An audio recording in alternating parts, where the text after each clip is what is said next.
Okay, imagine this, you're an artist, right? You've been grinding, releasing songs, building your sound, and then bam, your very first #1 hit drops.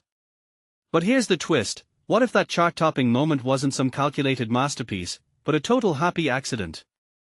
Or worse, a song that made you want to vomit live because it hit too close to home. Welcome to the wild world of 70s classic rock, where legends like Fleetwood Mac, the Eagles, and even Paul McCartney learned that first #1s are never about the numbers. They are about ego, chaos, and the weird alchemy of creativity that no one can plan. Let's unpack this.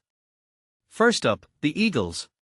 Now, if you've ever heard Best of My Love, you might think it's this polished, smooth-talking love ballad. But here's the secret, it was born from a failed attempt to copy Joni Mitchell. Glenn Frey literally tried to steal her guitar tuning, got lost, and accidentally wrote a #1 hit. Personally, I think this is genius. How many of us have chased someone else's idea of success, only to stumble into our own voice? That's the thing about creativity, sometimes your best work is the thing you didn't mean to make. The Eagles went on to rule the 70s, but their crown jewel started as a mistake. Which makes me wonder, how many other iconic songs are just glorified happy accidents? Then there's Fleetwood Mac's Dreams.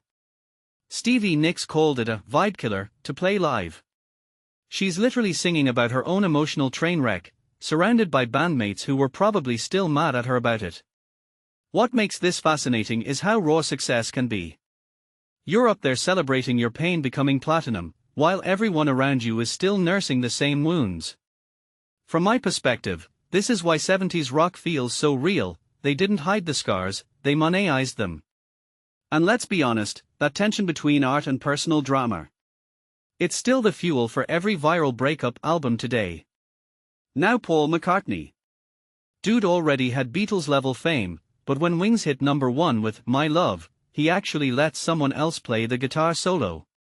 For a guy used to controlling every note, this was a power shift. A detail I find fascinating is how McCartney frames this moment, not as a loss of control, but as a revelation. He realized that sometimes, letting go is what makes art breathe. Which makes me think, how many modern, solo artists are actually just good at pretending they did everything themselves? Collaboration isn't weakness, it's the secret sauce. So here's the deeper question, why do these first-time hits feel so human? Maybe because they are not about the trophy. They are about the messy process of finding your voice, surviving your own chaos, and learning that control is an illusion. These songs weren't built in a lab by data-driven executives. They were born from ego clashes, emotional breakdowns, and the kind of happy accidents that algorithms can't replicate. Which brings me to my closing thought, when's the last time a chart topper made you feel like you were hearing someone's real story? Not their Instagram story, their actual, messy, unfiltered truth. The 70s proved that greatness doesn't come from chasing perfection. It comes from embracing the chaos. So next time you hear a Dreams or Best of My Love, don't just vibe to the melody.